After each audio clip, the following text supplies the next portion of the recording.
Chegue aí, nós vamos falar hoje aqui no Frente a Frente de política, mais uma vez. E a política está comandando toda a vida, é sempre assim, né?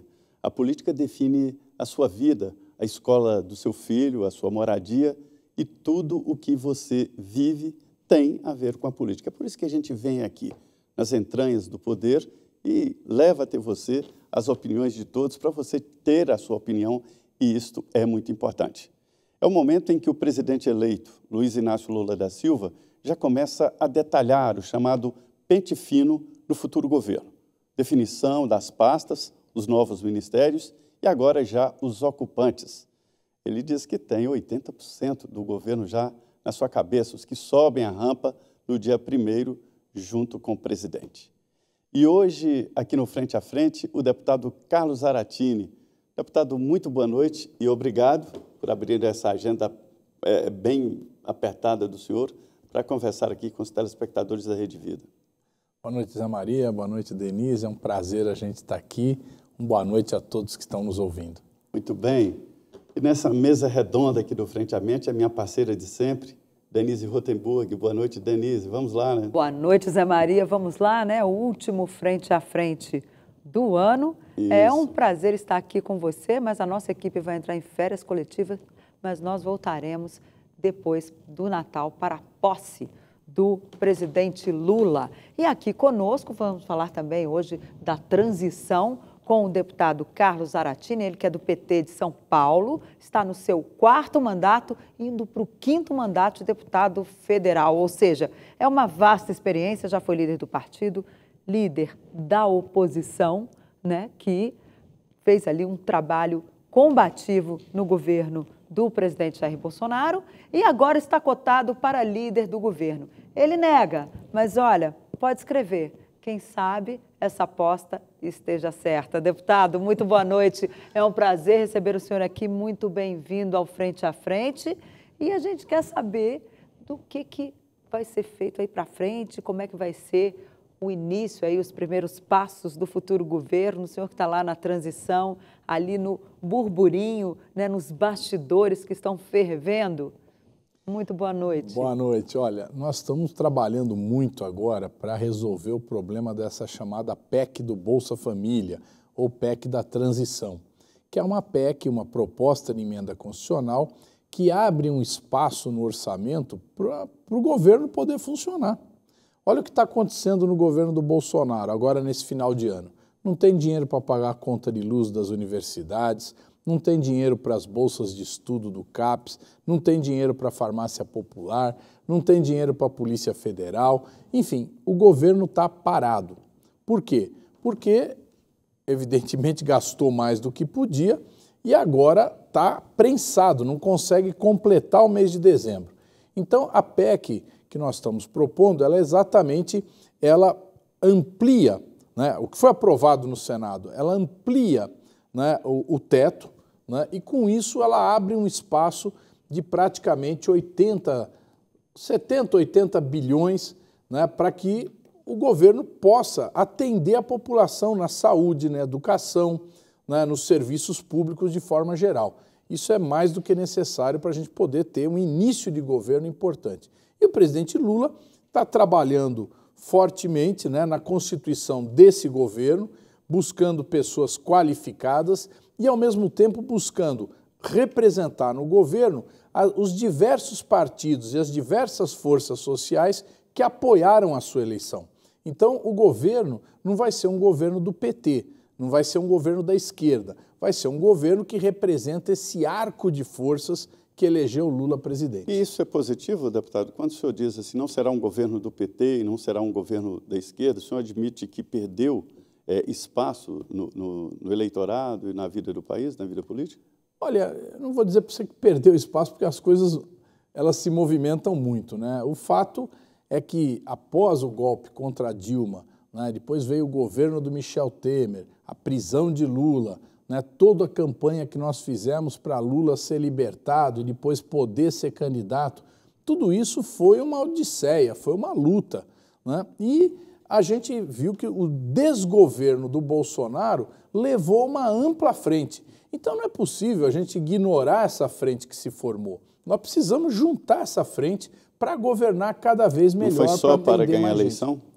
Não, a frente é para governar, para retomar a democracia no país, para retomar o crescimento econômico, o desenvolvimento e, principalmente, a distribuição de renda. Agora, deputado, um principal desafio agora, como o senhor mesmo lembrou, a PEC, que já foi aprovada na Comissão de Constituição e Justiça do Senado, está agora no plenário do Senado, inclusive hoje a perspectiva é de aprovação da PEC e ela segue para votação na Câmara dos Deputados. Lá já tem maioria para aprovar a PEC?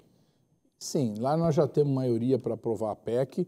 Nós não vamos modificar nenhum artigo do que vem do Senado, porque senão não dá tempo. Isso já foi combinado com todos os partidos, inclusive os de centro? Isso já foi combinado, porque até os partidos de centro têm interesse de que o governo não pare, né? Todos têm interesse de que as coisas funcionem. E nós acreditamos que esses partidos, a maioria deles, a maioria dos deputados, tem responsabilidade. Então, vão querer aprovar. Nós vamos garantir um grande programa social, que é o Bolsa Família, para atender cerca de 20 milhões de famílias no Brasil. Vamos ampliar esse programa com mais R$ 150 por cada criança até 6 anos de idade. E vamos garantir também um aumento no salário mínimo, um aumento real. Então, depois de 6 anos sem aumento real no salário mínimo. Então, isso com certeza vai fazer com que a economia brasileira acelere, né, através do aumento de consumo da população mais pobre, deputado, que é gigantesco. Esta PEC ela é citada por alguns senadores como licença para gastar, né? Que é uma folga ali na faixa de 160 a 170 bilhões de reais, não é exatamente para o Bolsa Família, né? A continuidade do Auxílio Brasil. Isso não piora a condição financeira do país? Bom, primeiro, essa folga para gastar é de cerca de 80 bilhões, de acordo com o que foi votado na CCJ do Senado. Que é o aumento, né, de 400 para 600, né? É um aumento de 400 para 600, mais os R$ 150 por criança. Né? Mas a PEC quer tirar todo o programa do teto de gastos. Na verdade, o que a PEC fez não foi tirar o programa, foi aumentar o teto. Então, se calculou quanto é necessário para o programa e foi aumentado o teto. Então, não houve uma excepcionalização do gasto do Bolsa Família. Então, houve o aumento do teto, quer dizer, o teto era, vamos dizer, da sua casa era 3 metros, passou para 3,5 metros. Né? Então, isso sim abre uma folga no orçamento. Agora, não é um orçamento para gastar de qualquer jeito, é para gastar com aquilo que falei. Nós precisamos ter o farmácia popular funcionando, nós precisamos atender as pessoas no Sistema Único de Saúde. Zé Maria, o número de pessoas na fila de atendimento do SUS é gigantesco. Principalmente, a gente fica muito preocupado porque tratamentos de câncer demoram meses. Então, o governo vai precisar colocar recursos no SUS para que essas filas sejam reduzidas, as pessoas sejam atendidas. Na educação, quantas crianças efetivamente aprenderam a ler e escrever no ano de 2020 e 2021, quando estavam na pandemia, assistindo aula pelo celular? Isso para quem tinha acesso à internet. Né? Então, é necessário um grande programa de reforço escolar. Né? É necessário que essas crianças não fiquem atrasadas. Então, é necessário investir nisso também. Então, é lógico que o governo ele não pode ignorar os problemas do povo. O Minha Casa Minha Vida faz 6 anos que não inicia uma obra no Brasil. Nós precisamos retomar o Minha Casa Minha Vida, porque todo mundo que conhece as grandes cidades brasileiras sabe que as favelas estão aumentando, né? Que o número de pessoas morando na rua aumenta cada vez mais. Em São Paulo, são mais de 30 mil pessoas morando na rua. Agora é um novo momento, né? Não é nem o governo Lula 1, nem o Lula 2, e muito menos o governo da Dilma, embora seja do PT, né? Qual é a diferença que o senhor vê entre os governos, os 3 governos, o Lula 1, Lula 2 e Dilma? Bom, basicamente, nós estamos vivendo momentos diferentes da história, né? Então, a economia internacional, geopolítico, né, mudou tudo. As restrições econômicas no campo internacional são maiores, né? Nós não estamos vivendo uma situação de boom da economia mundial, ao contrário, os problemas na China, nos Estados Unidos, a guerra da Ucrânia, tudo isso limita o crescimento. Agora, o Brasil tem um grande potencial, um potencial de desenvolver uma economia ambientalmente correta, uma economia verde, aproveitar os recursos energéticos que nós temos, né? Trazer empresas que cumprem as leis ambientais para o Brasil, né? Trazer novos investimentos e o Brasil ser essa potência, uma potência econômica e uma potência verde também. Ou seja, nós podemos aproveitar essa nova discussão, esse novo momento mundial em que essa preocupação se acentua, para que o país possa crescer nesse ponto.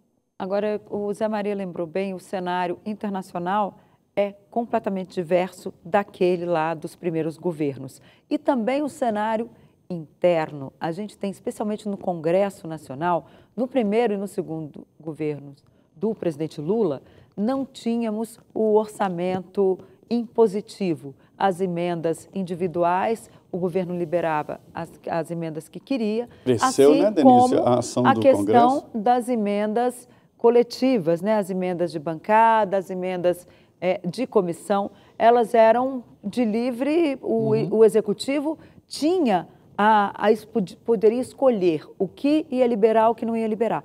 Hoje, essas emendas são todas impositivas e houve esse aumento aí de poder, um empoderamento do Congresso Nacional sobre os recursos. Também tivemos agora as emendas de relator, o chamado orçamento secreto.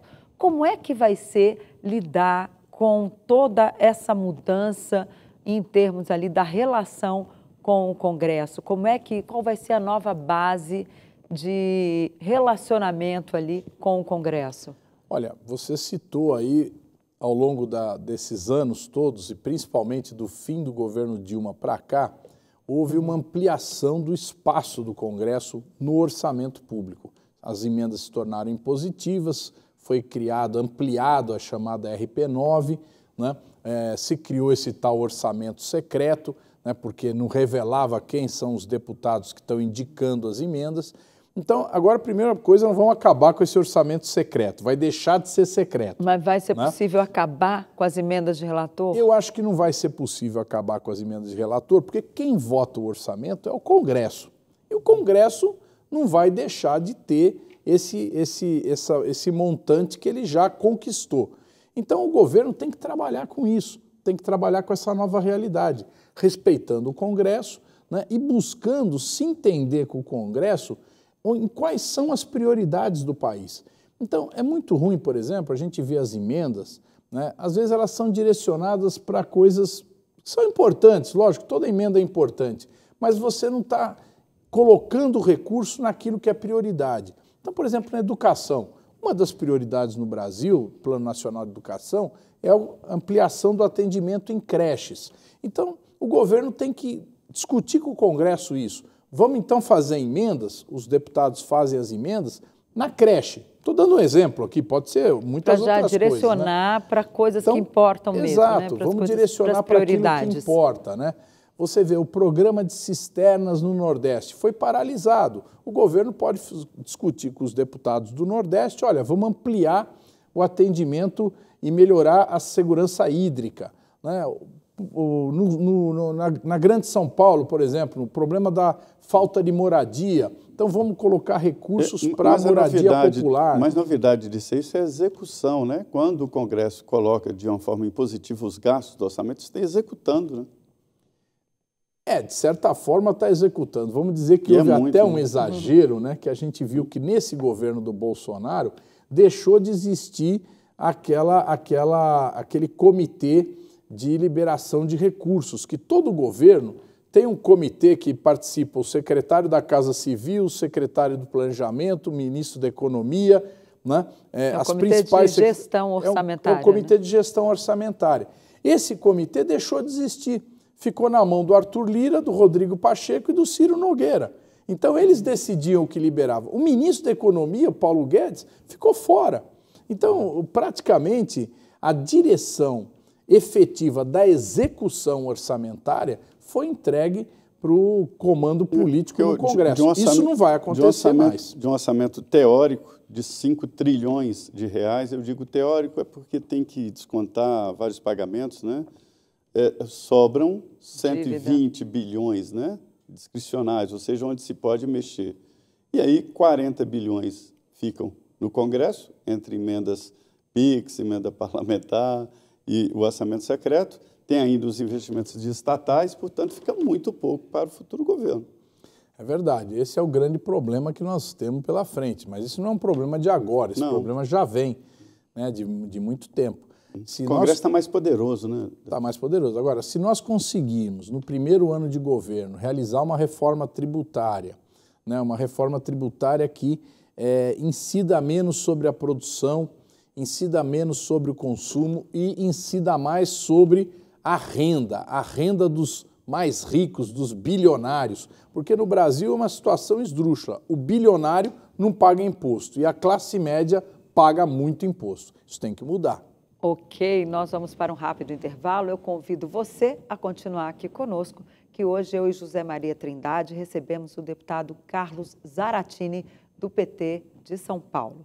Voltamos em 2 minutos com mais notícias sobre o futuro governo e o futuro do Brasil para você aqui na Rede Vida de Televisão. Não saia daí que a gente volta já.